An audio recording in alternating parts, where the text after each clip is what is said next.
Bombs burst in air over this famed War of 1812 fort. The year is 1814. The United States is a nation just 3 decades old, young, untested, and under threat. Britain, the most powerful empire of its time, had been at war with America for 2 years.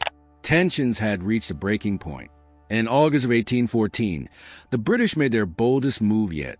They marched into Washington, D.C., and burned it to the ground. The White House, government buildings, all reduced to ash and smoke. It was the darkest moment in American history. But the British were not finished. Their next target was Baltimore, a major port city and the heart of American commerce. Taking it would deliver a crushing blow to the young republic. Leading the assault was Major General Robert Ross, a decorated and fearless commander who had never known defeat. As his troops prepared to advance, he declared with full confidence, "I shall dine in Baltimore tonight, or in hell." Nearly 5,000 British soldiers came ashore on September 12, 1814. But Baltimore had been preparing.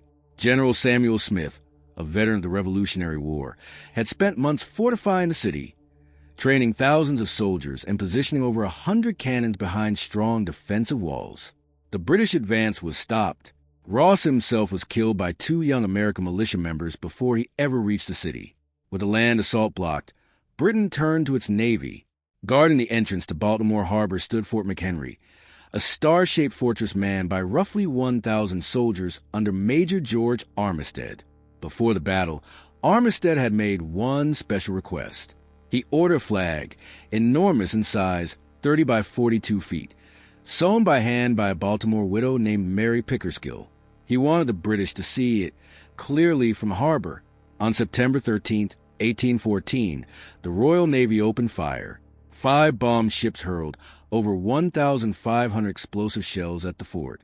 Rockets screamed across the sky. The bombardment lasted 25 hours straight. Through the day, through the night, and into the next morning, the sky burned red. The ground shook without pause. Watching from a nearby British ship was an American lawyer, Francis Scott Key. He had come to negotiate the release of a captured American prisoner, but the British had detained him, so he could not reveal their fleet's position. He had no choice but to watch. Through the night, he strained to see the fort through the smoke and darkness. As long as the flag flew, the fort still stood, but as the hours passed, the smoke swallowed everything. He could see nothing.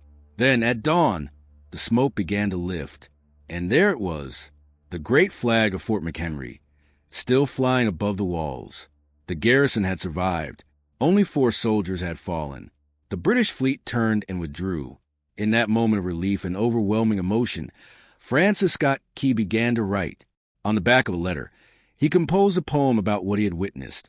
The rocket's red glare, the bombs bursting in air, and the flag that endured through it all. That poem was later set to music and renamed the Star-Spangled Banner. In 1931, the United States Congress made it the official national anthem of the country.